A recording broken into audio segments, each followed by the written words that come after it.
folks. This is Pastor Mike Hoggard, pastor of Bethel Church in Festus, Missouri, and head of prophetic research ministry with another Watchman video broadcast. I'm going to start out today. I'm going to play a little trick. We're going to play a little game to sort of set you up for what I'm going to show you today. From a child, I always wanted to be a magician. I wanted to do magic tricks. I wanted to have a magic show. And then, I thought maybe I can do magic tricks and then teach the gospel. And I thought, well, maybe that's not the best way in the world to teach the gospel. And I never was good at it. I stink at magic. I know a few card tricks that I can do.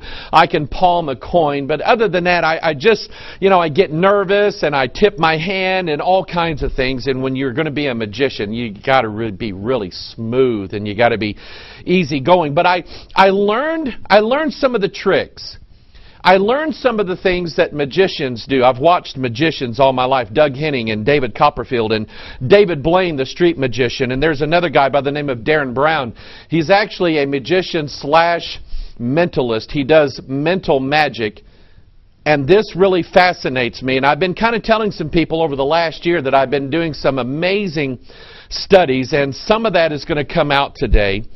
But I want us to play a little game. So what I need you to do is I need you to get a piece of paper, a pen, or a pencil. Now, I'll stand here and wait patiently while you do that. Of course, you can just press pause and go get your piece of paper and pencil, because I'm going to have you draw some very, very simple shapes, and I'm going to try to guess at what you're going to draw. So I'll wait while you get your paper and pencil.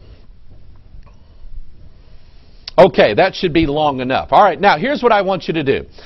We're going to go all the way back to first grade geometry. We're just going to draw and picture in our mind some very, very simple shapes. So I want you to imagine that between you and I, there's a screen, okay, like a rectangular screen here, and on that screen we're going to place a very simple first grade geometry object.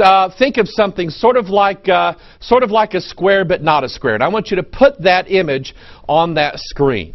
Now, the second thing I want you to do is I want you to think of another object that sort of surrounds that first object that you put on our imaginary screen. Okay, if you got it, and I want you to write that down. Okay, and I'm going to give you 5, 4, 3, 2, 1. Now, if this is the object that you drew on your paper, then my little trick worked. You see, I didn't actually read your mind. I didn't actually guess what you were going to write on there.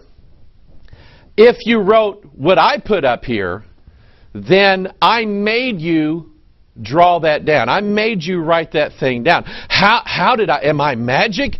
No, it's a trick. Now, if you didn't happen to write down what I put up on the screen, then you know why I'm not out doing magic tricks everywhere. Sometimes it works and sometimes it doesn't. But the more it's done, the better the results. And I don't go around doing this very often, but some people do. Magicians do it. The technique is called a force, and I'll explain that a little bit later on. It's called a force. If you wrote down the triangle inside of a circle, then it's because I forced you to draw and to picture that particular image. I'll show you how I did it here in a little bit. But anyway, it's called a force. Magicians will force people to do certain things, to pick a certain card. Some magicians are really good at making you pick the exact card that they want you to pick. You don't know that they're doing it. It's going on subliminally, without your awareness. They can make you pick a card. They can make you draw a shape. They can make you reach a conclusion that you may not be aware that they're even actually leading you to that conclusion. I mentioned that some people are pretty good at this. Some people do this a lot. Magicians do it a lot.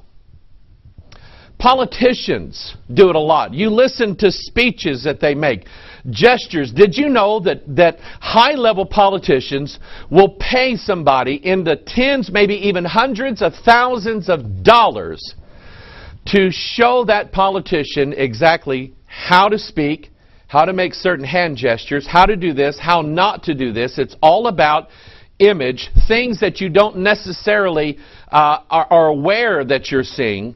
but things that you're seeing. Politicians do it, speeches they make, words that they use, expressions that they come across with. It's all very visual. It all goes into our mind, and a lot of times we're not even aware that it's going on. Let me tell you who else does it.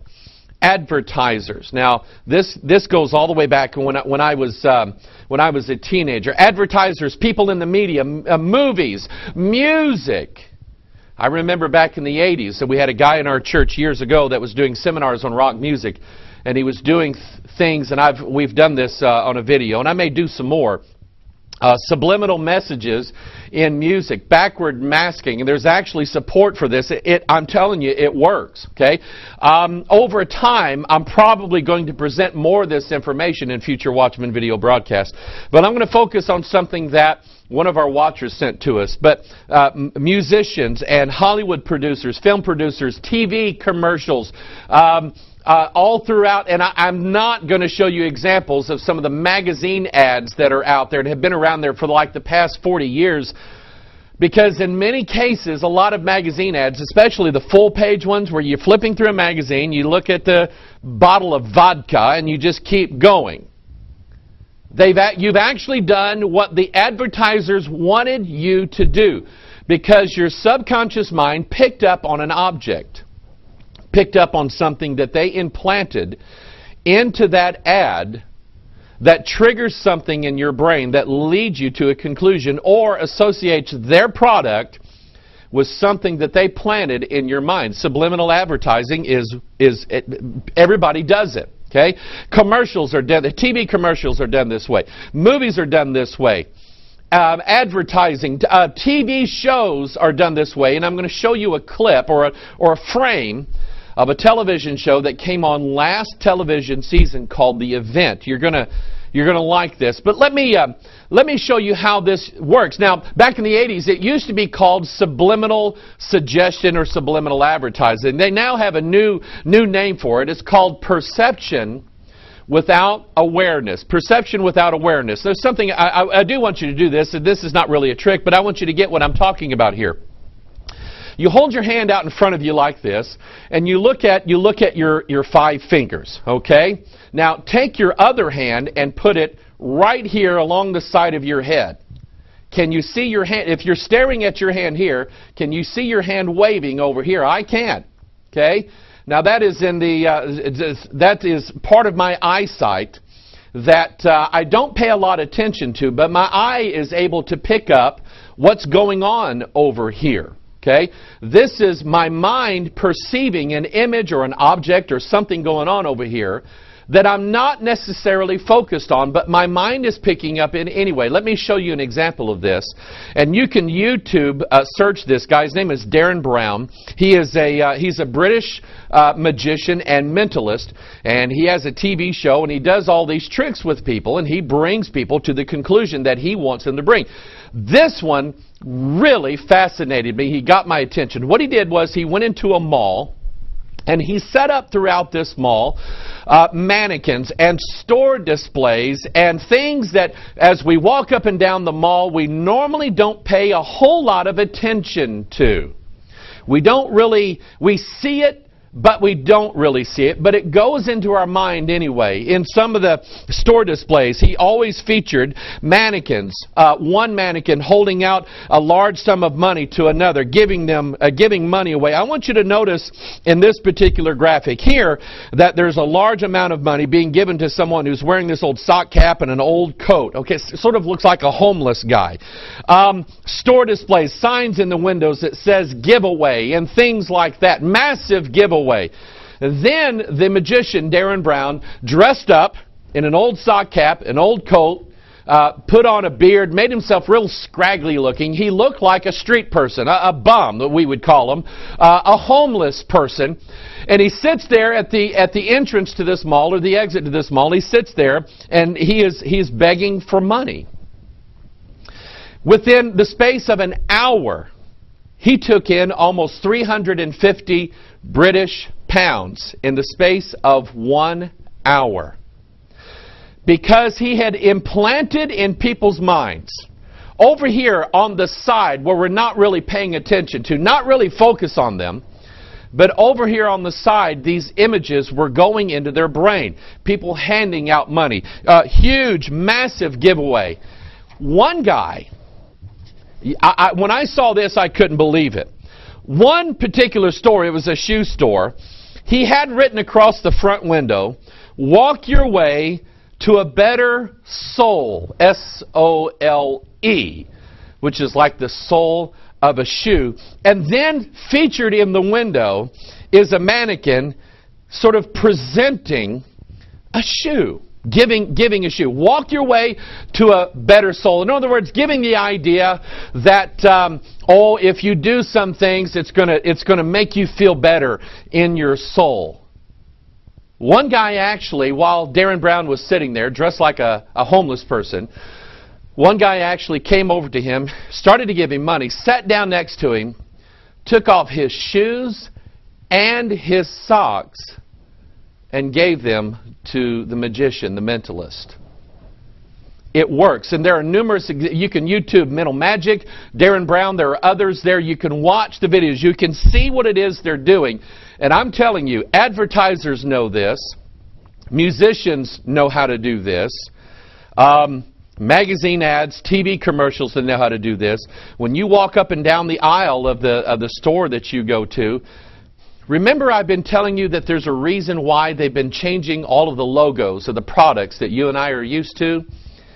There's a reason why. And I strongly suspect it has everything to do with this idea called perception without awareness. It's planting an idea in the subconscious of our mind, in the deep, deep places of our mind, planting an idea that at some point is going to give birth to something that you do, something that you say, or a decision that you're going to make. We even use, and I'm not using this terminology, we even use the term of, this is something that I conceived of in my mind. We're using language that describes the very thought process I'm talking about. We're using language like, I conceived of this idea. That is a term used in the Scriptures, by the way, a term that gives us the idea that something has been conceived and then later it's going to give birth. Let me give you a passage of Scripture here. The Bible says, when lust hath conceived, you see, lust is a thought. Okay? When lust hath conceived, it bringeth forth sin. Sin, when it is finished, bringeth forth death. You may have heard me talk about this passage before, especially that phrase, it is finished. Because those three words just happen to be the exact same words that Jesus said when He was on the cross. Therefore, when lust hath conceived, it starts with a thought, sometimes even in the subconscious realm of our mind. And remember, this idea of contemplative prayer, they want you to shut down the conscious part of your mind and just go into the subconscious so that thoughts can be conceived, so that you can hear what they call, quote unquote, the voice of God. There was a movie that came out last year. I saw this movie because I had a feeling that something was up with it. It was called Inception. I've watched this movie now about 2 or 3 times so that I can really get the gist of what's going on. You really have to focus on what's being said and what's being told inside some of these. See, if you focus on them and you think about them, then the object or the idea of what they're presenting becomes a whole lot clearer. It doesn't just go into your subconscious. It's actually there, and you can analyze it and say, okay, I don't want anything to do with that. And I want you to keep that in mind. Because even though we walk around and through ads, through billboards, through signs, things are being planted inside of our subconscious, we actually have a conscious, rational brain that can make a decision and say, you know what, I don't. That's wrong. I don't want anything to do with that, or I'm not going to make that decision.